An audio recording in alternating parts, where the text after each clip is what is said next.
ನಮಸ್ಕಾರ. ನಮ್ಮ ಹೋಮಿಯೋಪತಿ ವಿಶೇಷ ಕಾರ್ಯಕ್ರಮಕ್ಕೆ ನಿಮ್ಮೆಲ್ಲರಿಗೂ ಆತ್ಮೀಯವಾದಂತಹ ಸ್ವಾಗತ ಸುಸ್ವಾಗತ. ನಾನು ಅನುಷಾ ಲಕ್ಕಣ್ಣ. ನಮ್ಮ ಹೋಮಿಯೋಪತಿಯ 20 ಶಾಖೆಗಳನ್ನ ನೀವು ಕರ್ನಾಟಕ ಮತ್ತು ಮಹಾರಾಷ್ಟ್ರದಲ್ಲಿ ಕಾಣಬಹುದು. ನೀವು ಮಾಡಬೇಕಾಗಿರೋದಿಷ್ಟೇ, ಸ್ಕ್ರೀನ್ ಮೇಲೆ ಸ್ಕ್ರಾಲ್ ಆಗ್ತಿರುವಂತಹ ನಮ್ಮ ದೂರವಾಣಿ ಸಂಖ್ಯೆಗೆ ಕಾಲ್ ಮಾಡಿ ಅಪಾಯಿಂಟ್ಮೆಂಟ್ ನ ಫಿಕ್ಸ್ ಮಾಡಿಕೊಂಡು ಡಾಕ್ಟರ್ಸ್ ನ ಭೇಟಿ ಮಾಡಬಹುದು. ಬೆಂಗಳೂರಿನಲ್ಲಿ ಮಲ್ಲೇಶ್ವರಂ ಮತ್ತು ಜಯನಗರದಲ್ಲಿ, ಮೈಸೂರು, ಹುಬ್ಬಳ್ಳಿ, ದಾವಣಗೆರೆ, ಗುಲ್ಬರ್ಗಾ, ಹಾಸನ, ಉಡುಪಿ ಎಲ್ಲ ಕಡೆ ನಮ್ಮ ಕ್ಲಿನಿಕ್ಸ್ ಇದೆ, ತಾವು ಸಂಪರ್ಕಿಸಬಹುದು. ಹಾಗೆ ಇವತ್ತಿನ ಕಾರ್ಯಕ್ರಮದಲ್ಲಿ ಆಸ್ಟ್ರೈಟಿಸ್ ಬಗ್ಗೆ ಮಾತನಾಡೋದಕ್ಕೆ ನಮ್ಮೊಟ್ಟಿಗೆ ಡಾಕ್ಟರ್ ಇದ್ದಾರೆ. ಬನ್ನಿ ಡಾಕ್ಟರ್ನ ಕಾರ್ಯಕ್ರಮಕ್ಕೆ ಸ್ವಾಗತಿಸೋಣ. ಡಾಕ್ಟರ್ ನಿಸರ್ಗ ಅವರನ್ನ. ನಮಸ್ಕಾರ ಡಾಕ್ಟರ್, ಕಾರ್ಯಕ್ರಮಕ್ಕೆ ಸ್ವಾಗತ. ನಮಸ್ತೆ. ಆರ್ಥ್ರೈಟಿಸ್ ಬಗ್ಗೆ ಅಂದ್ರೆ ಇವಾಗ ಇದು ಒಂದು ಸರ್ವೇ ಸಾಮಾನ್ಯ ಕಾಯಿಲೆ ಆಗಿದೆ. ಹಿಂದೆ ಹಿರಿಯರಲ್ಲಿ ಕಾಣಿಸ್ಕೊಳ್ತಾ ಇತ್ತು, ವಯಸ್ಸಾಯ್ತಪ್ಪ ಮಂಡಿ ನೋವಪ್ಪ ಅಂತ ಹೇಳೋರು. ಆದ್ರೆ ಇವಾಗ ಯಂಗ್ ಜನರೇಷನ್ ಕೂಡ ಮಂಡಿ ನೋವು, ಕತ್ತು ನೋವು, ಭುಜ ನೋವು ಅಂತ ಹೇಳೋದಕ್ಕೆ ಶುರು ಮಾಡಿದ್ದಾರೆ. ಮೊದಲಿಗೆ ಈ ಒಂದು ಆರ್ಥ್ರೈಟಿಸ್ ಯಾವ ವಯಸ್ಕರಲ್ಲಿ ಹೆಚ್ಚಿಗೆ ಕಾಣ್ಬರುತ್ತೆ? ಸೊ ಈಗ ತುಂಬಾ ಕಾಮನ್ ಆಗಿ ನಾವು ನೋಡೋದು, ಮಾತೆತ್ತಿದ್ರೆ ಎಲ್ಲರೂ ಮಂಡಿ ನೋಯ್ತಿದೆ ಅಥವಾ ಕತ್ ನೋವು ಬರ್ತಿದೆ, ಅಥವಾ ಈಗ ಹೌಸ್ ವೈಫಲ್ಲಿ ನಾವು ನೋಡ್ಬೋದು ಸೊಂಟ ನೋವು ಜಾಸ್ತಿ ಆಗ್ತಿದೆ ಅಥವಾ ಮೊಣಕಾಲಲ್ಲಿ ನೋವು ಆಗ್ತಿದೆ ಅಂತ. ಸೊ ಪ್ರತಿಯೊಬ್ಬರು ಈ ಜಾಯಿಂಟ್ ಪೇನ್ ಅನ್ನೋದನ್ನ ತುಂಬಾ ಕಾಮನ್ ಆಗಿ ಯೂಸ್ ಮಾಡುವಂಥದ್ದು. ಸೊ ಈಗ ಎಷ್ಟೊಂದು ಸತಿ ಅವ್ರಿಗೆ ಕಾಲು ನೋವು ಬಂದಿರುತ್ತೆ, ಬಟ್ ಅವ್ರಿಗೆ ಜಾಯಿಂಟ್ ಪೇನೇ ಆಗ್ತಿದೆ ಅಂತ ಸ್ಪೆಸಿಫಿಕಲಿ ಹೇಳ್ತಾರೆ. ಸೊ ಈ ಜಾಯಿಂಟ್ ಪೇನ್ಸ್ ಅನ್ನೋದು ಯಾವುದೇ ಏಜ್ ಗ್ರೂಪಲ್ಲೂ ಕೂಡ ಎಫೆಕ್ಟ್ ಮಾಡ್ಬೋದು. ಬಿಕಾಸ್ ಇವಾಗ ನಾವೊಂದು 30-40 ಇಯರ್ಸ್ ಮುಂಚೆ ನಾವು ನೋಡೋದಾದ್ರೆ, ಸೊ ಎಷ್ಟೊಂದು ಸತಿ 8 ಇಯರ್ಸ್ ಆದ್ಮೇಲೂ ಹೆಲ್ದಿ ಆಗಿರೋನ ನಾವು ನೋಡಿದ್ದೀವಿ. ಎಲ್ಲೋ ಅಲ್ಪ ಸ್ವಲ್ಪ ನೋವುಗಳು ಕಾಣಿಸ್ಕೊಳ್ಳುತ್ತೆ, ಬಟ್ ಅದಷ್ಟಕ್ಕದೇ ಅವ್ರು ಮ್ಯಾನೇಜ್ ಮಾಡ್ಕೊಳ್ತಾ ಹೋಗ್ತಾರೆ. ಬಟ್ ಇತ್ತೀಚಿನ ದಿನಗಳಲ್ಲಿ ಈ ಜಾಯಿಂಟ್ ಪೇನ್ಸ್ ಏನಿರುತ್ತೆ ಪ್ರತಿಯೊಬ್ಬರಲ್ಲೂ ನಾವು ನೋಡ್ತಾ ಇದ್ದೀವಿ. ಅಟ್ಲೀಸ್ಟ್ ಒಂದು 10 ಜನರಲ್ಲಿ 6ರಿಂದ 8 ಜನರಲ್ಲೂ ಕೂಡ ಈ ಜಾಯಿಂಟ್ ಪೇನ್ ಅನ್ನೋ ಕಂಪ್ಲೇಂಟ್ಸ್ನ ನಾವು ಕಾಮನ್ ಆಗಿ ನೋಡ್ತಾ ಇದ್ದೀವಿ. ಸೊ ಈಗ ಏಜ್ ವೈಸ್ ಅಂತ ನಾವು ತಗೊಂಡಾಗ, ಸೊ ಅಟ್ಲೀಸ್ಟ್ ಒಂದು 15 ಇಯರ್ಸ್ ಮೇಲ್ಪಟ್ಟವರಲ್ಲೂ ಕೂಡ ನಾವು ಜಾಯಿಂಟ್ ಪೇನ್ಸ್ನ ನಾವು ನೋಡ್ತಾ ಇದ್ದೀವಿ. ಆ್ಯಂಡ್ ಎಷ್ಟೊಂದು ಸತಿ ಚಿಕ್ಕ ಮಕ್ಕಳಲ್ಲೂ ಕೂಡ ಸ್ಪೆಸಿಫಿಕ್ ಆಗಿ ಈಗ ನಮ್ಮ ಕ್ಲಿನಿಕಲ್ಲಿ ನಾವು ನೋಡ್ಬೋದು ಡೇ ಟು ಡೇ ಪ್ರಾಕ್ಟೀಸಲ್ಲಿ. ಸೊ ಚಿಕ್ಕ ಮಕ್ಕಳು ಕೂಡ ಸ್ವಲ್ಪ ಅಲ್ಲಿ ಬೆರಳು ನೋಯ್ತಾ ಇರುತ್ತೆ ಅಥವಾ ಕತ್ ನೋಯ್ತಾ ಇರುತ್ತೆ, ಅಥವಾ ಓದ್ಬೇಕಾದ್ರೆ ಬರಿಬೇಕಾದ್ರೆ ಸ್ವಲ್ಪ ಶೋಲ್ಡರ್ಸ್ ಪೇನ್ ಆಗ್ತಿರುತ್ತೆ. ಸೊ ಸಾಕಷ್ಟು ಜನರು ಈ ಥರ ಕಂಪ್ಲೇಂಟ್ಸ್ ಮಾಡೋದನ್ನ ನಾವು ನೋಡ್ತಾ ಇದ್ದೇವೆ. ಸೊ ಈ ಜಾಯಿಂಟ್ ಅನ್ನೋದು ನಮ್ಮ 2 ಮೂಳೆನ ಒಂದು ಮಾಡುವಂಥದ್ದು ಅಥವಾ ಕನೆಕ್ಟ್ ಮಾಡುವಂಥದ್ದು. ಸೊ ಬರೀ 2 ಮೂಳೆನ ಕನೆಕ್ಟ್ ಮಾಡೋದನ್ನೇ ನಾವು ಜಾಯಿಂಟ್ ಅಂತ ನಾವು ಹೇಳಕ್ ಬರುವಂತಲ್ಲ. ಸೊ ಈ ಜಾಯಿಂಟ್ಸ್ ಏನಿರುತ್ತೆ ಅದರದೇ ಆದ ಕೆಲವೊಂದು ಸ್ಟ್ರಕ್ಚರ್ಸ್ ಇರುತ್ತೆ.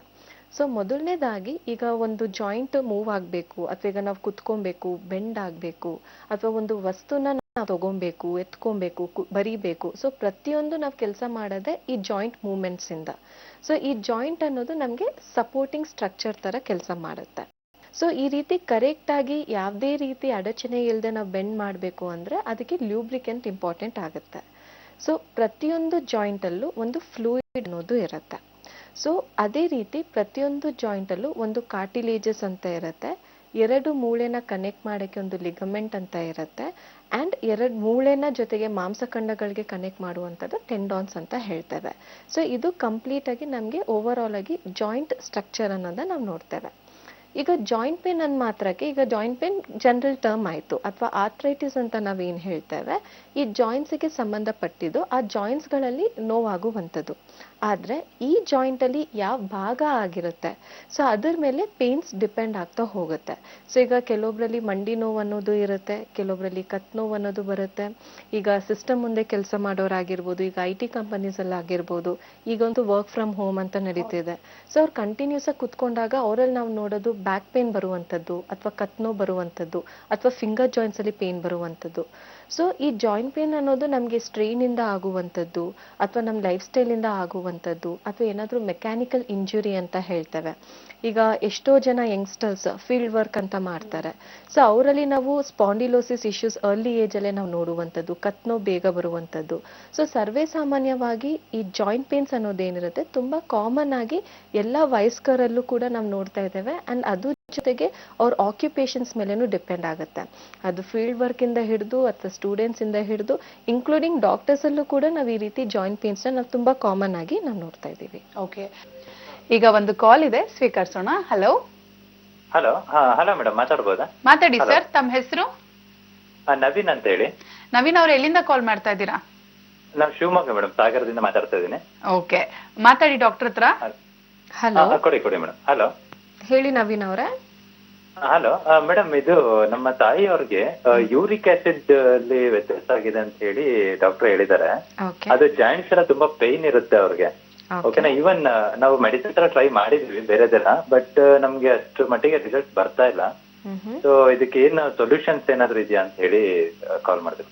ಓಕೆ, ಸೊ ಡೆಫಿನೆಟ್ಲಿ ಹೆಲ್ಪ್ ಮಾಡ್ಬೋದು ನವೀನ್ ಅವರೇ. ಸೊ ಈಗ ನೀವು ಹೇಳ್ತಿರೋ ಪ್ರಕಾರ ಅದನ್ನ ನಾವು ಗೌಟಿ ಆಥ್ರೈಟಿಸ್ ಅಂತ ಹೇಳ್ತೇವೆ. ಸೊ ಈ ಯೂರಿಕ್ ಆಸಿಡ್ ಅನ್ನೋ ಅಂಶ ಏನಿರುತ್ತೆ ನಮ್ಮ ದೇಹದಿಂದ ಹೊರಗಡೆ ಹೋಗುವಂಥ ಯೂರಿನ್ ಮೂಲಕ ಹೊರಗಡೆ ಹೋಗುವಂಥದ್ದು.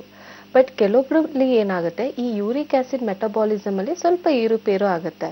ಸೊ ಈ ಅಂಶ ಏನು ಹೊರಗೆ ಹೋಗ್ಬೇಕಾಗಿರುತ್ತೆ, ರಕ್ತದಲ್ಲಿ ಸೇರ್ಪಡೆ ಆಗುತ್ತೆ ಅಥವಾ ಜಾಯಿಂಟ್ಸ್ಗಳಲ್ಲಿ ಸೇರ್ಪಡೆ ಆಗಿ ನೋವು ಅನ್ನೋದು ಸ್ಟಾರ್ಟ್ ಆಗ್ತಾ ಹೋಗುತ್ತೆ. ಸೊ ಕೆಲವೊಬ್ಬರಲ್ಲಿ ಬರೀ ಹೆಬ್ಬೆಟ್ಟಲ್ಲಷ್ಟೇ ನೋವು ಅನ್ನೋದು ಕ್ರಿಯೇಟ್ ಆಗ್ತಾ ಹೋಗುತ್ತೆ. ಬಟ್ ಕೆಲವೊಬ್ರು ಪೇಷಂಟಲ್ಲಿ ಬೇರೆ ಜಾಯಿಂಟ್ಸ್ಗಳಲ್ಲೂ ಕೂಡ ನೋವು ಆಗೋದನ್ನ ನಾವು ನೋಡ್ತಾ ಇದ್ದೇವೆ. ಸೊ ಈಗ ನಮ್ಮ ಹೋಮಿಯೋಪತಿನಲ್ಲಿ ನಾವು ಈ ಯೂರಿಕ್ ಆಸಿಡ್ ಮೆಟಬಾಲಿಸಮ್ ಏನಿರುತ್ತೆ, ಗೌಟಿ ಆಥ್ರೈಟಿಸ್ ಏನಿರುತ್ತೆ, ಮೇಯ್ನಾಗಿ ಆ ರೂಟ್ ಕಾಸ್ನ ನಾವು ಕರೆಕ್ಟ್ ಮಾಡ್ತಾ ಹೋಗ್ಬೇಕಾಗತ್ತೆ. ಸೊ ಇಲ್ಲಿ ನಾವು ಗಮನಿಸಬೇಕಾಗಿರೋದು ಒಂದು ಏಜ್ ಫ್ಯಾಕ್ಟರ್ ಆ್ಯಂಡ್ ಇದ್ರ ಜೊತೆಗೆ ಹೋಮಿಯೋಪತಿಕ್ ಮೆಡಿಕೇಶನ್ಸ್ ಮೂಲಕ ಅವ್ರ ರಿಪೋರ್ಟ್ಸ್ ಏನಿರುತ್ತೆ, ಯೂರಿಕ್ ಆಸಿಡ್ ಲೆವೆಲ್ಸ್ ಏನಿರುತ್ತೆ 7 ನಂಬರ್ ಒಳಗಡೆ ಇರಬೇಕಾಗತ್ತೆ. ಬಟ್ ಕೆಲವೊಬ್ರು ಪೇಷಂಟ್ಸಲ್ಲಿ 9, 10 ಈ ರೀತಿ ವೇರಿಯೇಷನ್ಸ್ ಆಗ್ತಾ ಹೋಗುತ್ತೆ. ಸೊ ಹೋಮಿಯೋಪತಿಕ್ ಮೆಡಿಸಿನ್ಸ್ ನೋವಷ್ಟೇ ಕಡಿಮೆ ಮಾಡಲ್ಲ, ಮೇಯ್ನಾಗೆ ಆ ಯೂರಿಕ್ ಆಸಿಡ್ ದೇಹದಿಂದ ಹೊರಗೆ ಹೋಗೋ ಥರ ಹೆಲ್ಪ್ ಮಾಡ್ತಾ ಹೋಗುತ್ತೆ. ಬಟ್ ಒನ್ಸ್ ಗೌಟಿ ಆಥ್ರೈಟಿಸ್ ಅಥವಾ ಈ ಯೂರಿಕ್ ಆಸಿಡ್ ಸಮಸ್ಯೆ ಬಂತು ಅಂದಾಗ ಪೇಷಂಟಲ್ಲಿ ಬಿಟ್ಟು ಬಿಟ್ಟು ಬರೋಕ್ಕೆ ಸ್ಟಾರ್ಟ್ ಆಗುತ್ತೆ. ಸೊ ಅಟ್ಲೀಸ್ಟ್ ನಮ್ಮ ಹೋಮಿಯೋಪತಿನಲ್ಲಿ ನೀವು ಒಮ್ಮೆ ಬಂದು ಭೇಟಿ ಮಾಡಿ, ಸೊ ಏನಾದ್ರು ರಿಪೋರ್ಟ್ಸ್ ಮಾಡಿದರೆ ಅದನ್ನು ಕೂಡ ತೊಗೊಂಬನ್ನಿ. ಸೊ ನಿಮಗೆ ಕರೆಕ್ಟ್ ಅಪ್ರೋಚಲ್ಲಿ ನಾವು ಅವ್ರಿಗೆ ಟ್ರೀಟ್ಮೆಂಟ್ ಕೊಡ್ತಾ ಹೋದಾಗ ಅವರಲ್ಲಿ ರಿಪೀಟ್ ಆಗೋದನ್ನು ಕೂಡ ನಾವು ಅವಾಯ್ಡ್ ಮಾಡಿಸ್ಬೋದು. ಆ್ಯಂಡ್ ಈ ಗೌಟಿ ಆಥ್ರೈಟಿಸ್ ಅಥವಾ ಯೂರಿಕ್ ಆ್ಯಸಿಡಲ್ಲಿ ಏನು ವೇರಿಯೇಷನ್ಸ್ ಆಗ್ತಿದೆ ಅದರಿಂದ ಕಂಪ್ಲೀಟಾಗಿ ಹೊರಗೆ ಬರೋಕ್ಕೆ ಡೆಫಿನೆಟ್ಲಿ ಹೆಲ್ಪ್ ಮಾಡ್ಬೋದು. ಧನ್ಯವಾದಗಳು ನವೀನ್ ಅವರೇ ಕರೆ ಮಾಡಿದ್ದಕ್ಕೆ. ಡಾಕ್ಟರ್, ಈಗ ಆರ್ಥರೈಟಿಸ್ ಅಲ್ಲಿ ಯಾವೆಲ್ಲ ಸ್ಟೇಜಸ್ ಇದೆ ಅನ್ನೋದನ್ನ ತಿಳಿಸ್ಕೊಡ್ಬೋದಾ? ಸೊ ಆಥ್ರೈಟಿಸ್ ಅಂತ ನಾವು ತಗೊಂಡಾಗ ಮೇನ್ ಆಗಿ ಜಾಯಿಂಟ್ಸ್ ಅಲ್ಲಿ ಇನ್ಫ್ಲಮೇಟರಿ ಚೇಂಜಸ್ ಆಗುವಂಥದ್ದು. ಸೊ ಈ ಆರ್ಥೋ ಅಂತ ಏನಿರುತ್ತೆ ಅದನ್ನ ನಾವು ಜಾಯಿಂಟ್ ಅಂತ ಹೇಳ್ತೇವೆ. ಐಟಿಸ್ ಅನ್ನೋದು ಇನ್ಫ್ಲಮೇಷನ್, ಅಂದ್ರೆ ನಮ್ಮ ದೇಹದಲ್ಲಿ ಯಾವುದೇ ರೀತಿ ಒಂದು ಪೆಟ್ಟು ಬಿದ್ದಾಗ ಅಥವಾ ಒಂದು ಇನ್ಫೆಕ್ಷನ್ ಆದಾಗ ಅಥವಾ ಚೂರು ಸ್ಟ್ರೈನ್ ಆದಾಗ ನಮ್ಮ ದೇಹದಲ್ಲಿ ಆಗುವಂಥ ರಿಯಾಕ್ಷನ್ನೇ ಇನ್ಫ್ಲಮೇಷನ್ ಅಂತ ಹೇಳ್ತೇವೆ. ಸೊ ನಾರ್ಮಲ್ ಆಗಿ ಈ ಇನ್ಫ್ಲಮೇಟರಿ ರೆಸ್ಪಾನ್ಸ್ ನಮ್ಮ ದೇಹದಲ್ಲಿ ಆಗಲೇಬೇಕು. ಸೊ ಇವಾಗ ನಾವು ಕಾಮನ್ ಆಗಿ ನಾವು ನೋಡೋದು ಕೋವಿಡ್ ಅಂತ ನಾವು ತಗೊಂಡಾಗ್ಲೂ ಸಹ ನಮ್ಮ ಬಾಡಿನಲ್ಲಿ ಆಗ್ತಿರೋದೇ ಇನ್ಫ್ಲಮೇಟರಿ ರಿಯಾಕ್ಷನ್. ಅಂದರೆ ನಮ್ಮಲ್ಲಿರೋ ಇಮ್ಯೂನ್ ಸಿಸ್ಟಮ್ ಏನಿರುತ್ತೆ ಈ ರಿಯಾಕ್ಷನ್ನ ಏನು ಕ್ರಿಯೇಟ್ ಮಾಡುತ್ತೆ, ಇನ್ಫೆಕ್ಷನ್ ಹೊರಗೆ ಹಾಕೋ ಮೂಲಕ ಅಥವಾ ಬಾಡಿ ಸ್ವಲ್ಪ ಪ್ರಾಬ್ಲಮಲ್ಲಿದೆ ಅಥವಾ ತೊಂದರೆಯಲ್ಲಿದೆ ಅಂತ ತೋರಿಸೋ ಸಲುವಾಗಿ ಈ ಇನ್ಫ್ಲಮೇಟರಿ ರಿಯಾಕ್ಷನ್ ಅನ್ನೋದನ್ನ ತೋರಿಸುತ್ತೆ. ಸೊ ಆರ್ಥ್ರೈಟಿಸ್ ಅನ್ನೋದು ನಾವು ಕಾಮನ್ ಆಗಿ ಬ್ರಾಡ್ ಆಗಿ ನಾವು ನೋಡೋದಾದ್ರೆ, ಸೊ ಒಂದು ನಾವು ಫಂಕ್ಷನಲ್ ಚೇಂಜಸ್ ಅಂತ ಹೇಳ್ತೇವೆ. ಈಗ ಫಂಕ್ಷನಲ್ ಚೇಂಜಸ್ ಅಂತ ನಾವು ತಗೊಂಡಾಗ ಪೇಷಂಟ್ಸ್ ಅಲ್ಲಿ ಬರುವಂಥದ್ದು ನೋವು. ಸೊ ಈಗ ಬೆಳಗ್ಗೆ ಎದ್ದ ತಕ್ಷಣ ಸ್ವಲ್ಪ ಕೈ ಬೆರಳೆಲ್ಲ ನೋವು ಆಗ್ತಿರತ್ತೆ, ಸ್ಟೆಪ್ಸ್ ಹತ್ಬೇಕಾದ್ರೆ ಸ್ವಲ್ಪ ಮಂಡಿ ನೋವು ಸ್ಟಾರ್ಟ್ ಆಗುತ್ತೆ, ಕೆಳಗಡೆ ಹೊತ್ತು ಜಾಸ್ತಿ ಕೂರಕ್ಕಾಗಲ್ಲ, ಅಥವಾ ಸ್ಟೆಪ್ಸ್ ಇಳಿಬೇಕಾದ್ರೆ ನಂಗೆ ಸ್ವಲ್ಪ ಬ್ಯಾಲೆನ್ಸ್ ತಪ್ಪದಂಗೆ ಆಗ್ತಿರತ್ತೆ, ಅಥವಾ ನಡೀತಾ ಇರ್ಬೇಕಾದ್ರೆ ಸ್ವಲ್ಪ ಬ್ಯಾಲೆನ್ಸ್ ತಪ್ಪದಂಗೆ ಆಗ್ತಿರತ್ತೆ. ಸೊ ನಾನು ಮುಂಚೆ ಸ್ಟ್ರೇಟಾಗಿ ನಡೀತಿದ್ದೆ, ಈಗ ಒಂದು ಸ್ವಲ್ಪ ಬಲ್ಗಡೆ ಅಥವಾ ಎಡಗಡೆ ವಾಲ್ಬೇಕಾಗತ್ತೆ. ಸೊ ಮುಂಚೆ ಒಂದೇ ಜಾಯಿಂಟಲ್ಲಿ ನನಗೆ ನೋವು ಆಗ್ತಿತ್ತು, ಇವಾಗ ಇನ್ನೊಂದು ಕಡೆನೂ ಪೇನ್ ಶಿಫ್ಟ್ ಆಗ್ತಿದೆ. ಅಥವಾ ನಾನು ಏನಾದ್ರು ಕುತ್ಕೊಂಡಾಗ ಏನಾದ್ರು ಪಿಲ್ಲೋ ಇಟ್ಕೊಳ್ಳೇಬೇಕಾಗತ್ತೆ, ಕಂಟಿನ್ಯೂಸ್ ಆಗಿ ಕುತ್ಕೊಂಡಾಗ ಬ್ಯಾಕ್ ಪೇನ್ ಬರುತ್ತೆ, ಅಥವಾ ಮಲ್ಕೊಂಡಾಗ ಸಡನ್ ಆಗಿ ನನಗೆ ಸೈಡ್ ತಿರ್ಗಕ್ಕಾಗಲ್ಲ, ಇಮಿಡಿಯೇಟ್ ಆಗಿ ಸೊಂಟ ಹಿಡ್ಕೊಳ್ತಾ ಹೋಗುತ್ತೆ. ಸೊ ಇಲ್ಲಿ ನಾವು ನೋಡ್ತಿರೋದು ಫಂಕ್ಷನಲ್ ಚೇಂಜಸ್. ಇನ್ನು ಅದನ್ನ ನಾವು ಫಂಕ್ಷನಲ್ ಚೇಂಜಸ್ನ ನಾವು ಯಾವಾಗ ನೆಗ್ಲೆಕ್ಟ್ ಮಾಡ್ತಾ ಹೋಗ್ತೀವಿ, ಬಿಕಾಸ್ ತುಂಬ ಜನ ಪೇಷಂಟ್ ಈಗ ಒಂದು ಪೇನ್ ಬಂತು, ಒಂದು ಜ್ವರ ಬಂತು ಅಂದಾಗ ಸೊ ನಿಯರ್ ಬೈ ಎಲ್ಲರೂ ಮೆಡಿಕಲ್ ಸ್ಟೋರ್ ಹತ್ರ ಹೋಗ್ತಾರೆ, ಒಂದು ಪೇನ್ ಕಿಲ್ಲರ್ ಆ ರೀತಿ ತೊಗೊತಾರೆ, ತೊಗೊಂಡಾಗ ಕಡಿಮೆ ಆಗುತ್ತೆ, ಮತ್ತೆ ಒಂದು 6 ತಿಂಗಳಾದ್ಮೇಲೆ ಮತ್ತೆ ಅದೇ ನೋವು ಸ್ಟಾರ್ಟ್ ಆಗುತ್ತೆ, ಅಥವಾ ಏನಾದರೂ ಒಂದು ಕ್ಯಾಲ್ಶಿಯಂ ಮಾತ್ರೆ ಅಥವಾ ವೈಟಮಿನ್ ಮಾತ್ರೆ ಸಪ್ಲಿಮೆಂಟ್ಸ್ ಆ ರೀತಿ ಏನಾದ್ರು ತೊಗೊತಾರೆ. ಸೊ ಆ ಕ್ಷಣ ಅವ್ರು ಆರಾಮಾಗ್ತಾರೆ, ಮತ್ತೆ ಬಿಟ್ಟು ಬಿಟ್ಟು ಬರ್ತಾ ಹೋಗುತ್ತೆ. ಸೊ ಯಾವಾಗ ಈ ಫಂಕ್ಷನಲ್ ಚೇಂಜಸ್ನ ನಾವು ಕಂಟ್ರೋಲ್ ಮಾಡ್ತಾ ಹೋಗ್ತೇವೆ, ಬಟ್ ಆ ಕ್ಷಣ ನಾವು ಕಾಯಿಲೆನ ಮುಚ್ಚಿ ಹಾಕಕ್ಕೆ ನಾವು ನೋಡ್ತಾ ಹೋಗ್ತೀವಿ, ಕ್ರಮೇಣವಾಗಿ ಈ ಕಾಯಿಲೆ ಬೆಳೀತಾ ಹೋಗ್ತಾ ಸ್ಟ್ರಕ್ಚರಲ್ ಚೇಂಜಸ್ ಅಂತ ಹೇಳ್ತೇವೆ. ಅಂದರೆ ಮೂಳೆಗಳಲ್ಲಿ ಸ್ವಾಧೀನ ಕಡಿಮೆ ಆಗ್ತಾ ಹೋಗೋದು, ಮೂಳೆ ಎಲ್ಲ ಬೆಂಡ್ ಆಗ್ತಾ ಹೋಗೋದು, ಅದ್ರದ್ದು ಒರಿಜಿನಲ್ ಆಕಾರ ಏನಿರುತ್ತೆ ಅದು ಕಂಪ್ಲೀಟ್ ಆಗಿ ಚೇಂಜ್ ಆಗುವಂಥದ್ದು. ಸೊ ಈಗ ಒಂದು ಮೂಳೆ ಸ್ಟ್ರೈಟ್ ಇರೋದು ಬೆಂಡ್ ಆಗುವಂಥದ್ದು. ಸೊ ಈ ರೀತಿ ನಾವು ಸ್ಟ್ರಕ್ಚರಲ್ ಚೇಂಜಸ್ಗೆ ಕನ್ವರ್ಟ್ ಆಗೋದನ್ನ ನಾವು ನೋಡ್ತಾ ಇದ್ದೇವೆ.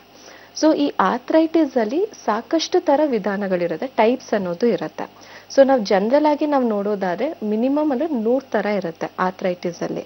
ಸೊ ಅದರಲ್ಲಿ ಇತ್ತೀಚಿನ ದಿನಗಳಲ್ಲಿ ಈ ಲೈಫ್ ಸ್ಟೈಲ್ ಅಲ್ಲಿ ಕೆಲವೊಂದು 5-6 ತರ ಆಥ್ರೈಟಿಸ್ ನ ತುಂಬಾ ಕಾಮನ್ ಆಗಿ ನೋಡ್ತಾ ಇದ್ದಾವೆ. ಸೊ ಕೆಲವೊಂದು ಏಜ್ ರಿಲೇಟೆಡ್ ಇರುತ್ತೆ, ಕೆಲವೊಂದು ಪುರುಷರಲ್ಲಿ ನಾವು ಜಾಸ್ತಿ ನೋಡ್ತೇವೆ, ಕೆಲವೊಂದು ಮಹಿಳೆಯರಲ್ಲಿ ನಾವು ಜಾಸ್ತಿ ನೋಡ್ತೇವೆ, ಕೆಲವೊಂದು ಇಬ್ರಲ್ಲೂ ನಾವು ಕಾಮನ್ ಆಗಿ ನೋಡ್ತೇವೆ, ಕೆಲವೊಂದು ಚಿಕ್ಕ ಮಕ್ಕಳಲ್ಲಿ ನಾವು ಜಾಸ್ತಿ ನೋಡ್ತೇವೆ, ಕೆಲವೊಬ್ಬರಲ್ಲಿ ಟೀನೇಜರ್ಸ್ ಅಲ್ಲಿ ನಾವು ಜಾಸ್ತಿ ನೋಡ್ತೇವೆ, ಕೆಲವೊಂದು ಆರ್ಥ್ರೈಟಿಸ್ ಮಿಡಲ್ ಏಜ್ ಅಲ್ಲಿ ನಾವು ಕಾಮನ್ ಆಗಿ ನೋಡ್ತೇವೆ. ಸೊ ಈ ರೀತಿ ಆರ್ಥ್ರೈಟಿಸ್ ಅನ್ನೋದ್ರಲ್ಲಿ ಸಾಕಷ್ಟು 100 ತರ ಇರುತ್ತೆ. ಅದರಲ್ಲಿ ಕಾಮನ್ ಆಗಿ ನಾವು ನೋಡೋದು 5 to 6 ಟೈಪ್ಸ್ ಆಫ್ ಆರ್ಥ್ರೈಟಿಸ್ ಅಂತ ಹೇಳ್ಬೋದು. ಸೊ ಈಗ ಮತ್ತೊಂದು ಕರೆ. ಹಾ, ನಮಸ್ತೆ. ನಿಮ್ ಹೆಸರು? ರೇಣುಕಾ ಅಂತ. ರೇಣುಕಾ ಅವ್ರು ಎಲ್ಲಿಂದ ಕಾಲ್ ಮಾಡ್ತಾ ಇದ್ದೀರಾ? ಬ್ಯಾಂಗ್ಳೂರಿಂದ. ಓಕೆ, ಮಾತಾಡಿ ಡಾಕ್ಟರ್ ಹತ್ರ. ಹಲೋ, ನಮಸ್ತೆ ಡಾಕ್ಟರ್. ನಮಸ್ತೆ ರೇಣುಕಾ ಅವರೇ, ಹೇಳಿ. ನಮ್ಮ ಅತ್ತೆಗೆ ಪ್ರಾಬ್ಲಮ್ ಇರೋದು. ಅವ್ರಿಗೆ ಆಕ್ಚುಲಿ 2.5 years ಇಂದ ಕಾಲ್ ಮಂಡಿ, ಅವ್ರಿಗೆ ಓಡಾಡಕ್ ಆಗ್ತಿಲ್ಲ, ಅವ್ರ ರೂಮಲ್ಲೇ ಇರ್ತಾರೆ. ಓಕೆ. ಸೊ ನಮ್ ಡಾಕ್ಟರ್ ಇಲ್ಲೇ ಮನೆಗೆ ಬಂದು ಟ್ರೀಟ್ ಮಾಡ್ತಾರೆ.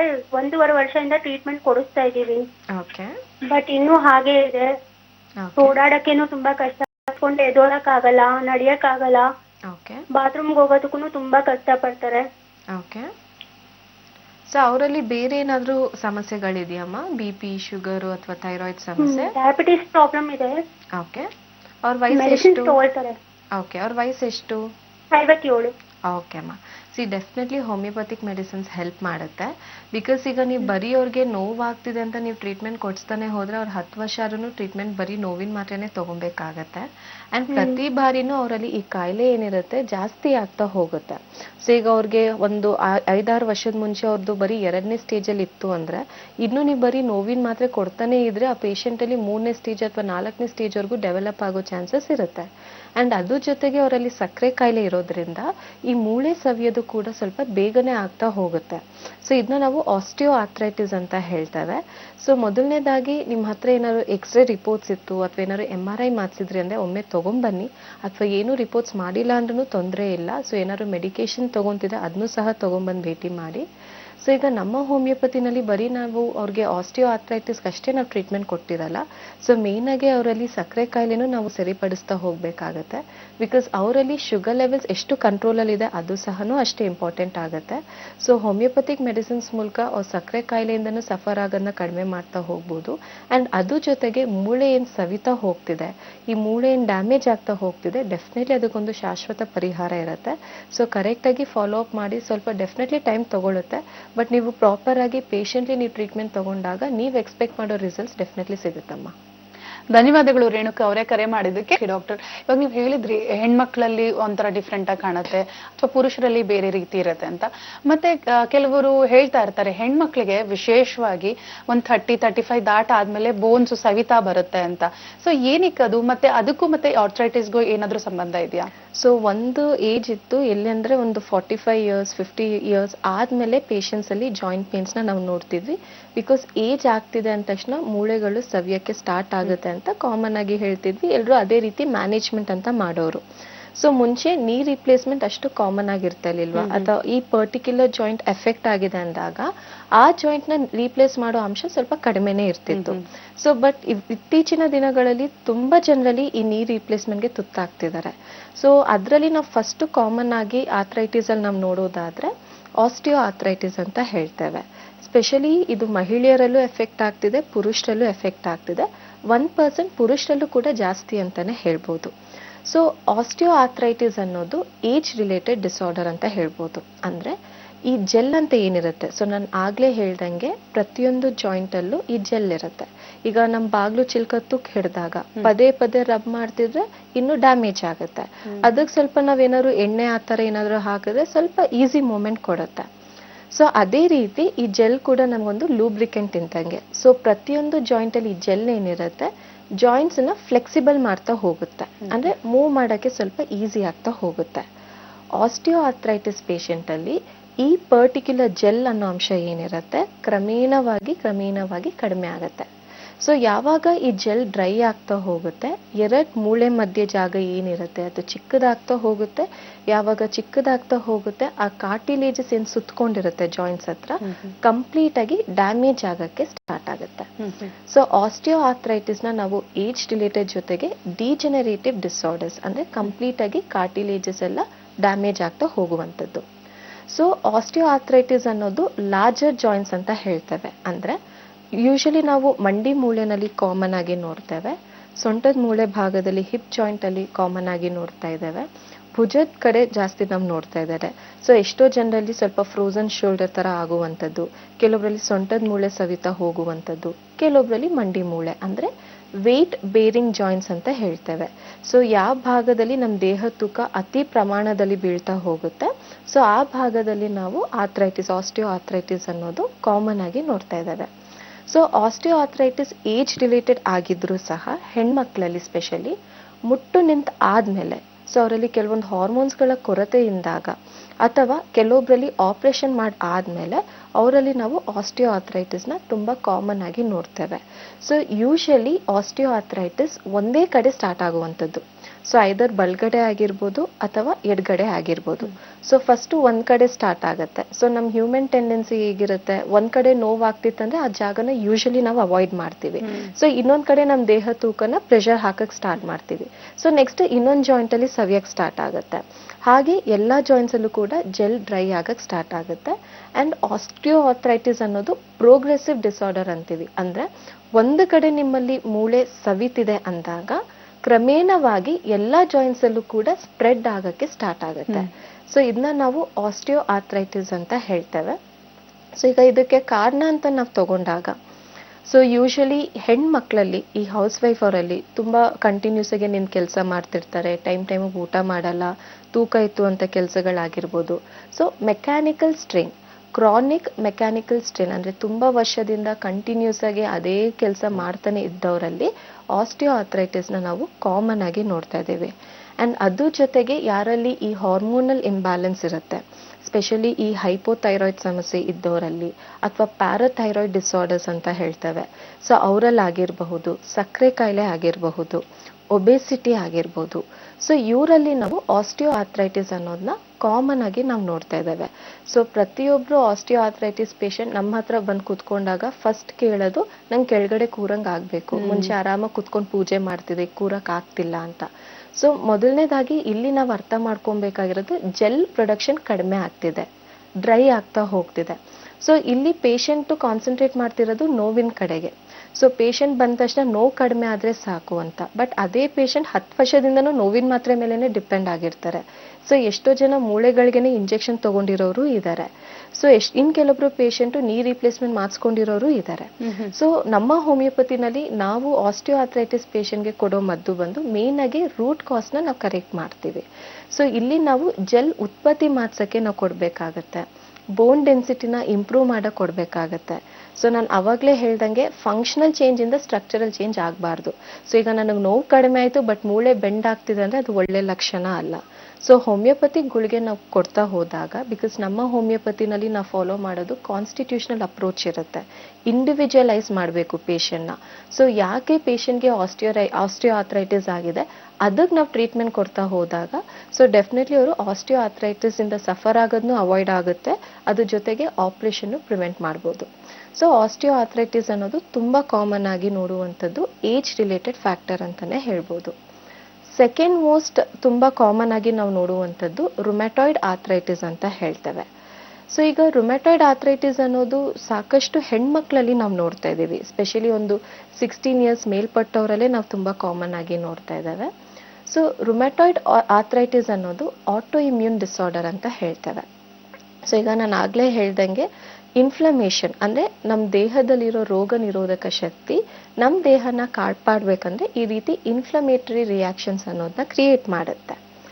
ರುಮ್ಯಾಟಾಯ್ಡ್ ಆರ್ಥ್ರೈಟಿಸ್ ಅಥವಾ ಆಟೋ ಇಮ್ಯೂನ್ ಡಿಸಾರ್ಡರ್ ಅಲ್ಲಿ ಈ ರೋಗ ನಿರೋಧಕ ಶಕ್ತಿ ನಮ್ಮ ದೇಹಕ್ಕೆ ತೊಂದರೆ ಕೊಡಕ್ಕೆ ಸ್ಟಾರ್ಟ್ ಆಗುತ್ತೆ. ಸೊ ಯಾವ ಇಮ್ಯೂನ್ ಸಿಸ್ಟಮ್ ನಮ್ಮ ದೇಹನ ಕಾಪಾಡಬೇಕು ಅದೇ ಕಾಯಿಲೆ ಅನ್ನೋದನ್ನ ಶುರು ಮಾಡ್ತಾ ಹೋಗುತ್ತೆ. ಸೊ ಇದನ್ನ ನಾವು ರುಮ್ಯಾಟಾಯ್ಡ್ ಆರ್ಥ್ರೈಟಿಸ್ ಅಂತ ಹೇಳ್ತೇವೆ. ಸೊ ಈಗ ಎಷ್ಟೋ ಜನ ಅವರಲ್ಲಿ ರುಮ್ಯಾಟಾಯ್ಡ್ ಆರ್ಥ್ರೈಟಿಸ್ ಆಗಿರುತ್ತೆ ಬಟ್ ಆಸ್ಟಿಯೋ ಆರ್ಥ್ರೈಟಿಸ್ ಅಂತ ಟ್ರೀಟ್ಮೆಂಟ್ ತಗೊಂಡಿರ್ತಾರೆ. ಕೆಲವೊಬ್ರಿಗೆ ಆಸ್ಟಿಯೋ ಆರ್ಥ್ರೈಟಿಸ್ ಆಗಿರುತ್ತೆ ಬಟ್ ಗೌಟಿ ಆರ್ಥ್ರೈಟಿಸ್ಗೆ ಅಂತ ಟ್ರೀಟ್ಮೆಂಟ್ ತಗೊಂಡಿರ್ತಾರೆ. ಸೊ ಕೆಲವೊಬ್ರಲ್ಲಿ ಬರೀ ಕ್ಯಾಲ್ಸಿಯಂ ಡಿಫಿಷಿಯನ್ಸಿ ಆಗಿರುತ್ತೆ ಬಟ್ ಅವರು ಕೂಡ ಆರ್ಥ್ರೈಟಿಸ್ಗೆ ಅಂತ ಬೇರೆ ಮದ್ದೆ ತಗೊಂಡಿರ್ತಾರೆ. ಸೊ ಇಲ್ಲಿ ನಾವು ಪ್ರತಿಯೊಂದು ಕಾಯಿಲೆನ ಡಿಫ್ರೆನ್ಶಿಯೇಟ್ ಮಾಡಬೇಕಾಗತ್ತೆ. ಸೊ ಈಗ ರುಮ್ಯಾಟಾಯ್ಡ್ ಆರ್ಥ್ರೈಟಿಸ್ಗೂ ಆಸ್ಟಿಯೋ ಆರ್ಥ್ರೈಟಿಸ್ಗೂ ಮೇಜರ್ ಡಿಫ್ರೆನ್ಸ್ ಅಂತ ತಗೊಂಡಾಗ, so osteo arthritis larger joints ಅಂದ್ರೆ ಮಂಡಿ ಮೂಳೆ, ಸೊಂಟದ ಮೂಳೆ, ಮುಜದ ಮೂಳೆ ಇದ್ರ ಮೇಲೆ ಎಫೆಕ್ಟ್ ಆಗುತ್ತೆ. ರುಮ್ಯಾಟಾಯ್ಡ್ ಆರ್ಥ್ರೈಟಿಸ್ ಅನ್ನೋದು ಸ್ಮಾಲರ್ ಜಾಯಿಂಟ್ಸ್ಗೆ ಎಫೆಕ್ಟ್ ಆಗ್ತಾ ಹೋಗುತ್ತೆ. ಕೈ ಬೆರಳು, ಕಾಲ್ ಬೆರಳು, ಮೊಣಕಾಲು ಅಥವಾ ನಾವು ಈ ಭಾಗ ಮ್ಯಾಂಡಿಬ್ಯುಲರ್ ಜಾಯಿಂಟ್ ಅಂತ ಹೇಳ್ತೇವೆ. ಸೊ ಈ ಭಾಗಗಳು ಎಫೆಕ್ಟ್ ಆಗೋ ಸಾಧ್ಯತೆ ಜಾಸ್ತಿ ಇರುತ್ತೆ. ಸೊ ಒಂದು ನಿಮ್ಗೆ ಮೇನ್ ಆಗಿ ಮೂಳೆನಲ್ಲೇ ಸಮಸ್ಯೆ ಇದ್ರೆ, ಇನ್ನೊಂದ್ ಕಡೆ ನಿಮ್ಗೆ ರಕ್ತದಲ್ಲಿ ಸಮಸ್ಯೆ ಇರುವಂತದ್ದು. ಸೊ ರುಮ್ಯಾಟಾಯ್ಡ್ ಆರ್ಥ್ರೈಟಿಸ್ ಅಲ್ಲಿ ನಾವು ತುಂಬಾ ಕಾಮನ್ ಆಗಿ ಲಕ್ಷಣಗಳಂತ ನಾವು ತಗೊಂಡಾಗ, ಪೇಷಂಟ್ ಬೆಳಗ್ಗೆ ಎದ್ದ ತಕ್ಷಣ ಕೈ ಬೆರಳು ಮಡ್ಚಕ್ಕಾಗಲ್ಲ, ಅಥವಾ ಕೈ ಬೆರಳನ್ನ ಇಮಿಡಿಯೇಟ್ ಆಗಿ ಬಿಸಿನೀರಲ್ಲಿ ಇಡಬೇಕು ಅಂತ ಅನ್ಸುತ್ತೆ. ಸೊ ದಿನ ಆಗ್ತಾ ಅಥವಾ ಬಿಸಿಲು ಬರ್ತಾ ಹೋದಾಗ ಸ್ವಲ್ಪ ನೋವುಗಳು ಕಡಿಮೆ ಆಗುತ್ತೆ. ವಿಂಟರ್ ಸೀಸನ್ ಅಲ್ಲೇ, ಮಳೆಗಾಲದಲ್ಲೇ ಸ್ವಲ್ಪ ನೋವು ಜಾಸ್ತಿ ಇರುತ್ತೆ. ಬೇಸಿಗೆಗಾಲದಲ್ಲಿ ಸ್ವಲ್ಪ ಹಗುರ ಅಂತ ಅನ್ಸುತ್ತೆ. ಅಥವಾ ಏನಾದ್ರು ಪಾತ್ರೆ ತೊಳಿತಿದ್ರೆ ಅಥವಾ ಬಟ್ಟೆ ತೊಳಿತಿದ್ರೆ ಇಮಿಡಿಯೇಟ್ ಆಗಿ ನೋವುಗಳು ಸ್ಟಾರ್ಟ್ ಆಗುತ್ತೆ. ಸೊ ಇನ್ ಕೆಲವರು ಪೇಷಂಟ್ ಅಲ್ಲಿ ಕೈ ಮಡ್ಚಕ್ಕಾಗಲ್ಲ, ಊಟ ತಿನ್ನಕ್ ಸ್ವಲ್ಪ ಕಷ್ಟ ಆಗುತ್ತೆ. ಅಥವಾ ಫಸ್ಟ್ ಕೈ ಬೆರಳಲ್ಲಿ ನನಗೆ ನೋವು ಸ್ಟಾರ್ಟ್ ಆಯ್ತು, ಈಗ ಬೇರೆ ಎಲ್ಲ ಜಾಯಿಂಟ್ಸ್ ಅಲ್ಲೂ ಕೂಡ ನನಗೆ ಪೇನ್ ಸ್ಟಾರ್ಟ್ ಆಗ್ತಿದೆ, ಸೊ ಬಗ್ಗ ಕಷ್ಟ ಆಗೋದು. ಸೊ ಇದೇ rheumatoid arthritis patient more than 10 years suffer ಆಗಿದ್ದವರು ಬೆಡ್ ರಿಡನ್ ಆಗಿರೋನು ನಾವು ನೋಡಿದೀವಿ.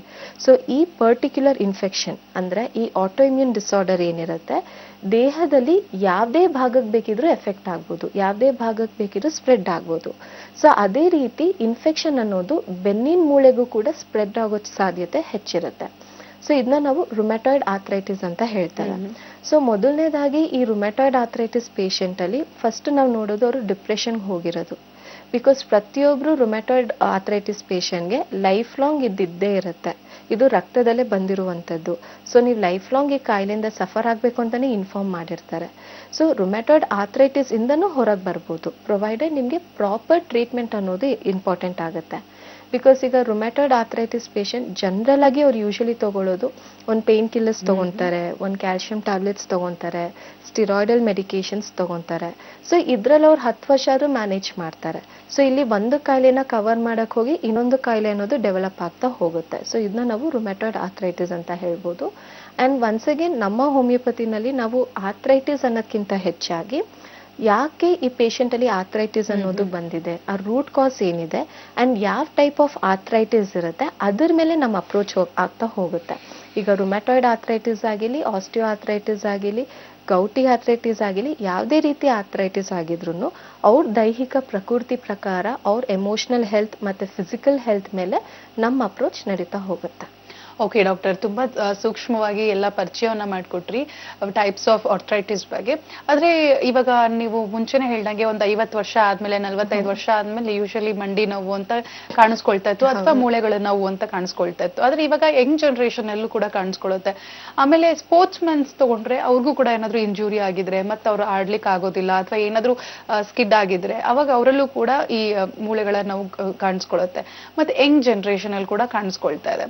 ಸೊ ಯಾವ ರೀತಿ ಅವರು ಪ್ರಿಕಾಷನ್ಸ್ ನ ತಗೊಳ್ಬಹುದು, ಯಾಕಂದ್ರೆ precaution is better than cure ಅನ್ನೋಗೆ. ಸೊ ಯಾವ ರೀತಿ ಪ್ರಿಕಾಷನ್ಸ್ ನ ತಗೊಳ್ಬಹುದು ಮಂಡಿ ನೋವು ಬರದೇ ಇರೋ ತರ, ಮತ್ತು ಮಹಿಳೆಯರಲ್ಲಿ ಮೂಳೆ ಸವಿದೇ ಇರೋ ತರ ಯಾವ ತರ ಪ್ರಿಕಾಷನ್ಸ್ ನ ತಗೊಬಹುದು? ಸೊ ನಾರ್ಮಲ್ ಆಗಿ ನಮ್ಮ ದೇಹದಲ್ಲಿ ಸೆಲ್ಸ್ ಡೆತ್ ಆಗೇ ಆಗುತ್ತೆ.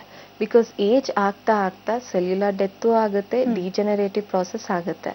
80 years ಇದ್ದವರು ಆಸ್ಟಿಯೋ ಆರ್ಥ್ರೈಟಿಸ್ ಸಫರ್ ಆಗಿರೋದು ನಾವು ನೋಡಿದೀವಿ, ಬಟ್ ಅದೇ 90 years ಇರೋರು ಹೆಲ್ದಿ ಆಗಿರೋರು ನಾವು ನೋಡಿದೀವಿ. ಸೊ ಇಲ್ಲಿ ಒಂದು ಜೆನೆಟಿಕ್ ಫ್ಯಾಕ್ಟರ್ಸ್ ಇಂಪಾರ್ಟೆಂಟ್ ಆಗುತ್ತೆ. ಬಿಕಾಸ್ ನೀವು ಆಗ್ಲೇ ಹೇಳ್ದಂಗೆ prevention is better then cure ಆದ್ರೂ ಸಹ ಕೆಲವೊಮ್ಮೆ ಪೇಷಂಟ್ ದೈಹಿಕ ಪ್ರಕೃತಿ ಮೇಲೆ ಡಿಪೆಂಡ್ ಆಗುತ್ತೆ, ಅವ್ರ ಜೆನೆಟಿಕ್ಸ್ ಮೇಲೆ ಡಿಪೆಂಡ್ ಆಗ್ತಾ ಹೋಗುತ್ತೆ. ಸೊ ಈಗ ಹೇಗೆ ನಾವು ಪ್ರಿವೆಂಟ್ ಮಾಡ್ಬೋದು ಅಂದ್ರೆ, ಮೊದಲನೇದಾಗಿ ನಾವು ಲೈಫ್ ಸ್ಟೈಲ್ ಮ್ಯಾನೇಜ್ಮೆಂಟ್ ತುಂಬಾನೇ ಇಂಪಾರ್ಟೆಂಟ್ ಆಗುತ್ತೆ. ಬಿಕಾಸ್ ಆರ್ಥ್ರೈಟಿಸ್ ಹೇಗಂದ್ರೆ, ಈಗ ಒಂದು ಗಾಡಿನ ನಾವು ಒಂದೇ ಕಡೆ ಇಟ್ಟರೆ ಅದು ರಸ್ಟು ಹಿಡಿಯುತ್ತೆ, ತುಕ್ಕು ಹಿಡಿಯುತ್ತೆ, ಅದ್ರ ಕೆಲಸನೂ ತುಂಬಾ ಕಡಿಮೆ ಆಗ್ತಾ ಹೋಗುತ್ತೆ, ಪ್ರೊಡಕ್ಟಿವಿಟಿ ತುಂಬಾ ಕಡಿಮೆ ಆಗ್ತಾ ಹೋಗುತ್ತೆ. ಸೊ ಅದೇ ರೀತಿ ನಮ್ಮ ದೇಹ ಕೂಡ. ಸೊ ದಿನ ನಮ್ಗೆ ಅದೇ ರೊಟೀನ್ ಲೈಫ್ ಇದ್ದಾಗ ಸೊ ಡೆಫಿನೆಟ್ಲಿ ನಮ್ಮ ದೇಹನೂ ಅದೇ ಕ್ಯಾಟಗರಿಗೆ ಹೋಗುತ್ತೆ. ಸೊ ಇಲ್ಲಿ ನಾವು ಫಿಸಿಕಲ್ ಆಕ್ಟಿವಿಟಿ ಎಷ್ಟು ಚೆನ್ನಾಗಿ ನಾವು ಇಂಪ್ರೂವೈಸ್ ಮಾಡ್ತೀವಿ, ಎಷ್ಟೇ ಸ್ಟ್ರೆಸ್ಡ್ ಲೈಫ್ ಸ್ಟೈಲ್ ಇದ್ರೂ ನಮಗೆ ಅಂತ ನಾವು ಟೈಮ್ ಕೊಟ್ಟು ನಮಗೆ ಅಂತ ನಮ್ಮ ಫಿಸಿಕಲ್ ಆಕ್ಟಿವಿಟಿನ ನಾವು ಇಂಪ್ರೂವ್ ಮಾಡಿ ಬೋನ್ಸ್ ಸ್ಟ್ರೆಂಥನ್ ಆಗೋಕ್ಕೆ, ಮಸಲ್ ಟೋನ್ ಇಂಪ್ರೂವ್ ಆಗೋಕ್ಕೆ, ಲಿಗಮೆಂಟ್ ಸ್ಟ್ರೆಂಥನ್ ಆಗೋಕ್ಕೆ, ಆಕ್ಟಿವ್ ಆಗೋಕ್ಕೆ, ಸೊ ಅದಕ್ಕೆ ಅಂತ ಕೆಲವೊಂದು ಎಕ್ಸಸೈಸ್ನ ನಾವು ರೆಗ್ಯುಲರ್ ಆಗಿ ಕಂಟಿನ್ಯೂಸ್ ಆಗಿ ನಾವು ಫಾಲೋ ಮಾಡೋದ್ರಿಂದ ಆರ್ಥ್ರೈಟಿಸ್ ಅನ್ನೋ ಸಮಸ್ಯೆಯಿಂದ ನಾವು ದೂರ ಇರ್ಬೋದು. ಸೆಕೆಂಡ್ ಮೋಸ್ಟ್ ನಾನು ಆಗಲೇ ಹೇಳ್ದಂಗೆ ರೂಟ್ ಕಾಸ್ನ ನಾವು ಕಾನ್ಸಂಟ್ರೇಟ್ ಮಾಡಲೇಬೇಕಾಗತ್ತೆ. ಬಿಕಾಸ್ ಈಗ ಒಬ್ರು ಹೈಪೋಥೈರಾಯ್ಡ್ ಪೇಷಂಟ್ ಆಸ್ಟಿಯೋ ಆರ್ಥ್ರೈಟಿಸ್ ಅಂತ ಬಂದಾಗ ನಾವಿಲ್ಲಿ ಫಸ್ಟ್ ಅವರಲ್ಲಿ ಥೈರಾಯ್ಡ್ ಹಾರ್ಮೋನ್ಸ್ನ ನಾವು ಬ್ಯಾಲೆನ್ಸ್ ಮಾಡಬೇಕು. ಬಿಕಾಸ್ ನಮ್ಮಲ್ಲಿ ಫಿಸಿಕಲ್ ಆಕ್ಟಿವಿಟಿ ಎಷ್ಟು ಚೆನ್ನಾಗಿರುತ್ತೆ ಅಷ್ಟು ನಮ್ಮಲ್ಲಿ ಹಾರ್ಮೋನ್ಸ್ ಕೂಡ ಬ್ಯಾಲೆನ್ಸ್ ಸ್ಟೇಟಲ್ಲಿ ಇರುತ್ತೆ. ನಾವು ಟೈಮಿಗೆ ನಿದ್ದೆ ಮಾಡಲ್ಲ. ಈಗ ಫಾರ್ ಎಕ್ಸಾಂಪಲ್ ಸಡನ್ನಾಗಿ ನೈಟ್ ಶಿಫ್ಟ್ ಇರುತ್ತೆ, ಅರ್ಲಿ ಮಾರ್ನಿಂಗ್ ಶಿಫ್ಟ್ ಇರುತ್ತೆ, ಇಲ್ಲೇ ಅದು ಡೇ ಟು ಡೇ ವೇರಿಯೇಷನ್ಸೇ ಆಗೋಗುತ್ತೆ. ಸೊ ಬಿಕಾಸ್ ನಮ್ಮ ಬಾಡಿ ರೆಸ್ಟಲ್ಲಿ ಇದ್ದಾಗಲೇ ಕೆಲವೊಂದು ಹಾರ್ಮೋನ್ಸ್ ಉತ್ಪತ್ತಿ ಆಗುತ್ತೆ, ನಮ್ಮ ಬಾಡಿ ರೆಸ್ಟಲ್ಲಿ ಇದ್ದಾಗಲೇ ಸೆಲ್ಸ್ ರಿಪೇರ್ ಆಗ್ತಾ ಹೋಗುತ್ತೆ. ಸೊ ನಮ್ಮ ಬಾಡಿಗೂ ರೆಸ್ಟೂ ಅವಶ್ಯಕತೆ ಇರುತ್ತೆ, ವರ್ಕು ಕೂಡ ಅವಶ್ಯಕತೆ ಇರುತ್ತೆ, ಎಕ್ಸಸೈಸ್ ಕೂಡ ಅವಶ್ಯಕತೆ ಇರುತ್ತೆ. ಸೊ ಇದನ್ನ ನಾವು ಕರೆಕ್ಟಾಗಿ ಬ್ಯಾಲೆನ್ಸ್ ಮಾಡ್ತಾ ಹೋದರೆ ಡೆಫಿನೆಟ್ಲಿ ಆರ್ಥ್ರೈಟಿಸ್ ಅನ್ನೋ ಸಮಸ್ಯೆಯಿಂದ ನಾವು ದೂರ ಇರ್ಬೋದು. ಸೆಕೆಂಡ್ ಆಗಿ ನಾವು ತುಂಬ ಕಾಮನ್ ಆಗಿ ನೋಡೋದು, ತುಂಬ ಜನ ಈ ವಾಯು ಅಂತ ಹೇಳ್ತಾರೆ. ಸೊ ಈಗ ತುಂಬ ಜನ ಪೇಷಂಟ್ ಆಲೂಗಡ್ಡೆ ತಗೊಂಡಾಗ ಜಾಯಿಂಟ್ ಪೇನ್ ಬರುತ್ತೆ, ಬದನೆಕಾಯಿ ತಿಂದಾಗ ಜಾಯಿಂಟ್ ಪೇನ್ ಬರುತ್ತೆ, ಕಾಳುಗಳು ತಿಂದಾಗ ಜಾಯಿಂಟ್ ಪೇನ್ ಬರುತ್ತೆ ಅಂತ ಹೇಳ್ತಾರೆ. ಸೊ ಯೂಶಲಿ ಯಾವುದೇ ಪದಾರ್ಥಗಳಿಂದ ನಮಗೆ ಜಾಯಿಂಟ್ ಪೇನ್ಸ್ ಅನ್ನೋದು ಬರಲ್ಲ. ಸೊ ಇಲ್ಲಿ ಆಲ್ರೆಡಿ ಪೇಷಂಟಿಗೆ ಕಾಯಿಲೆ ಇದ್ದಾಗ ಈ ಪರ್ಟಿಕ್ಯುಲರ್ ಫುಡ್ ಏನಾದರೂ ತಗೊಂಡಾಗ ಅವರಲ್ಲಿ ಟ್ರಿಗರ್ ಆಗ್ತಾ ಹೋಗುತ್ತೆ. ಸೊ ಒಂದು ಲೈಫ್ ಸ್ಟೈಲ್ ಮ್ಯಾನೇಜ್ಮೆಂಟ್ ಇಂಪಾರ್ಟೆಂಟ್ ಆಗುತ್ತೆ. ಸೆಕೆಂಡ್ ಆಗಿ ಹೆಣ್ಮಕ್ಳಲ್ಲಿ ನಾವು ಯಾಕೆ ಕೆಲವೊಮ್ಮೆ ಈ ಆರ್ಥ್ರೈಟಿಸ್ ಅನ್ನೋದು ತುಂಬ ಕಾಮನ್ ಆಗಿ ನೋಡ್ತೀವಿ ಅಂದರೆ ನಾರ್ಮಲ್ ಆಗಿ ಹೆಣ್ಮಕ್ಳಲ್ಲಿ ಸಾಕಷ್ಟು ಹಾರ್ಮೋನಲ್ ವೇರಿಯೇಷನ್ಸ್ ಆಗೇ ಆಗುತ್ತೆ. ಅದು ಮೆಚೂರ್ಡ್ ಆದಾಗಿಂದ ಇರಬಹುದು, ಪ್ರೆಗ್ನೆನ್ಸಿ ಟೈಮಲ್ಲಿ ಇರಬಹುದು, ಮುಟ್ಟು ನಿಲ್ಲೋ ಟೈಮಲ್ಲಿ ಇರಬಹುದು, ಅವರಲ್ಲಿ ತುಂಬ ಫ್ಲಕ್ಚುಯೇಷನ್ ಇರುತ್ತೆ. ಕೆಲವೊಬ್ರು ದೇಹ ಆ ಫ್ಲಕ್ಚುಯೇಷನ್ನ ತಗೊಳ್ಳೋ ಶಕ್ತಿ ಇರುತ್ತೆ, ಕೆಲವೊಬ್ರು ದೇಹದಲ್ಲಿ ಆ ಫ್ಲಕ್ಚುಯೇಷನ್ಸ್ ತಗೊಳ್ಳೋ ಶಕ್ತಿ ಇರಲ್ಲ. ಸೊ ಆ ರೀತಿ ಪೇಷಂಟಲ್ಲಿ ಈ ಆರ್ಥ್ರೈಟಿಸ್ ಅನ್ನೋ ಸಮಸ್ಯೆಯಿಂದ ಸಫರ್ ಆಗೋದನ್ನ ನೋಡ್ತಾ ಇದ್ದೇವೆ. ಸೊ ಸ್ಪೆಷಲಿ ಯಾರಲ್ಲಿ ಈ ಫ್ಯಾಮಿಲಿ ಹಿಸ್ಟ್ರಿ ತುಂಬ ಸ್ಟ್ರಾಂಗ್ ಇರುತ್ತೆ, ಸೊ ಯಾರಲ್ಲಿ ಫ್ಯಾಮಿಲಿ ಹಿಸ್ಟ್ರಿ ಜೊತೆಗೆ ಅವರಲ್ಲಿ ದೈಹಿಕ ಪ್ರಕೃತಿ ಪ್ರಕಾರ ಚೂರು ಏನಾದ್ರು ಎಕ್ಸರ್ಟ್ ಮಾಡಿದ್ರು ಜಾಯಿಂಟ್ ಪೇನ್ಸ್ ಬರುತ್ತೆ ಅಂತ ಅನಿಸುತ್ತೆ, ಸೊ ಅವರಲ್ಲಿ ಕರೆಕ್ಟ್ ಲೈಫ್ ಸ್ಟೈಲ್ ಮ್ಯಾನೇಜ್ಮೆಂಟ್ ಜೊತೆಗೆ ಗುಡ್ ಸ್ಲೀಪ್ ಪ್ಯಾಟರ್ನ್ ಆಗಿರ್ಬೋದು, ಟೈಮಿಗೆ ಊಟ ಮಾಡೋದಾಗಿರ್ಬೋದು, ನೀರು ಚೆನ್ನಾಗಿ ಕುಡಿಯೋದಾಗಿರ್ಬೋದು, ಇಷ್ಟು ಅವರು ಕರೆಕ್ಟಾಗಿ ಫಾಲೋ ಮಾಡಿದ್ರೆ ಡೆಫಿನೆಟ್ಲಿ ಆರ್ಥ್ರೈಟಿಸ್ ಅನ್ನೋ ಸಮಸ್ಯೆಯಿಂದ ದೂರ ಇರ್ಬೋದು. ಓಕೆ ಡಾಕ್ಟರ್, ಆರ್ಥ್ರೈಟಿಸ್ ಇಂದ ಯಾವ ರೀತಿ ನಾವು ಪ್ರಿಕಾಷನ್ಸ್ನ ತಗೊಳ್ಬೋದು ಅನ್ನೋದನ್ನ ನೀವು ತಿಳಿಸ್ಕೊಟ್ರಿ. ಮತ್ತು ನಮ್ಮ ಹೋಮಿಯೋಪತಿ ಕ್ಲಿನಿಕ್ನಲ್ಲಿ ಯಾವ ರೀತಿ ಆರ್ಥ್ರೈಟಿಸ್ಗೆ ನೀವು ಟ್ರೀಟ್ಮೆಂಟನ್ನು ಕೊಡ್ತೀರಾ? ಸೊ ಈಗ ನಮ್ಮ ಹೋಮಿಯೋಪತಿನಲ್ಲಿ ನಾವು ನೋಡೋದು ಕಾನ್ಸ್ಟಿಟ್ಯೂಷನಲ್ ಅಪ್ರೋಚ್ ಅಂತ ಹೇಳ್ತೇವೆ. ಅಂದರೆ ಈಗ 10 ಜನ ಆಸ್ಟಿಯೋ ಆರ್ಥ್ರೈಟಿಸ್ ಪೇಷಂಟ್ ಆಗಿರಲಿ, 10 ಜನ ರುಮ್ಯಾಟಾಯ್ಡ್ ಆರ್ಥ್ರೈಟಿಸ್ ಪೇಷಂಟ್ ಆಗಿರಲಿ, ಅಥವಾ ಪೋಸ್ಟ್ ವೈರಲ್ ಆರ್ಥ್ರೈಟಿಸ್ ಆಗಿರಲಿ, ಗೌಟಿ ಆರ್ಥ್ರೈಟಿಸ್ ಆಗಿರಲಿ, ಸೊ ಯಾವುದೇ ರೀತಿ ಆರ್ಥ್ರೈಟಿಸ್ ಪೇಷಂಟ್ ಬಂದ್ರೂ ಪ್ರತಿಯೊಬ್ಬರು ಪೇಷಂಟ್ ನಮಗೆ ಹೊಸೊಬ್ಬರೇ ಆಗ್ತಾರೆ. ಸೊ ಈಗ ಪ್ರತಿಯೊಬ್ಬರು ಪೇಷಂಟಲ್ಲಿ ಕಾಯಿಲೆ ಒಂದೇ ಇದ್ದಾಗ ಲಕ್ಷಣಗಳು ಸೇಮ್ ಇರುತ್ತೆ. ಸೊ ಅದೇ ಜಾಯಿಂಟ್ ಪೇನ್ ಇರಬಹುದು, ಅವ್ರಿಗೆ ಕುತ್ಕೊಳ್ಳೋಕೆ ಆಗದೆ ಇರಬಹುದು, ಕಟ್ ಅಂತ ಕ್ರೆಪಿಟಸ್ ಅಂತ ಹೇಳ್ತೇವೆ ಅದೇ ಶಬ್ದಗಳು ಬರೋದಾಗಿರ್ಬಹುದು, ಅಥವಾ ಬೆಳಗ್ಗೆ ಎದ್ದ ತಕ್ಷಣ ಕೈ ಮಚ್ಚಕ್ಕೆ ಕಷ್ಟ ಆಗೋದಾಗಿರಬಹುದು, ಈ ನಾನ್ ವೆಜ್ ತಿಂದಾಗ ಬೆರಳು ಊತಗಳಾಗೋದಿರಬಹುದು, ಅಥವಾ ವೈರಲ್ ಫೀವರ್ ಬಂದಾದ್ಮೇಲೆ ಅವರಲ್ಲಿ ಜಾಯಿಂಟ್ ಪೇನ್ ಬರೋದಾಗಿರಬಹುದು. ಸೊ ಪ್ರತಿಯೊಬ್ಬರಲ್ಲೂ ಯಾವುದೇ ರೀತಿ ಲಕ್ಷಣಗಳಿದ್ರು ಆರ್ಥ್ರೈಟಿಸ್ ಅಂದಾಗ ಸೇಮ್ ಲಕ್ಷಣ ಇರುತ್ತೆ, ಬಟ್ ಪ್ರತಿಯೊಬ್ಬರು ದೇಹ ಸೂಕ್ಷ್ಮತೆ ವೇರಿ ಆಗ್ತಾ ಹೋಗುತ್ತೆ. ಸೊ ನಮ್ಮ ಹೋಮಿಯೋಪತಿನಲ್ಲಿ ನಾವು ಪ್ರತಿಯೊಬ್ಬರು ಪೇಷಂಟ್ಗೂ ಅವ್ರಿಗೆ ಆದ ನಾವು ಟೈಮ್ ಕೊಡ್ತಾ ಹೋಗ್ತೇವೆ.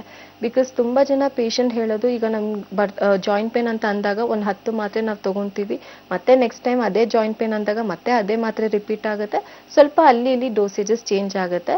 ಸೊ 5 ವರ್ಷ 10 ವರ್ಷ ನಾವು ಅದೇ ಮಾತ್ರೆ ತಗೊತಾ ಇದೀವಿ ಅಂತ ಹೇಳ್ತಾರೆ. ಸೊ ನಮ್ಮ ಹೋಮಿಯೋಪತಿನಲ್ಲಿ ಹಾಗಿರಲ್ಲ.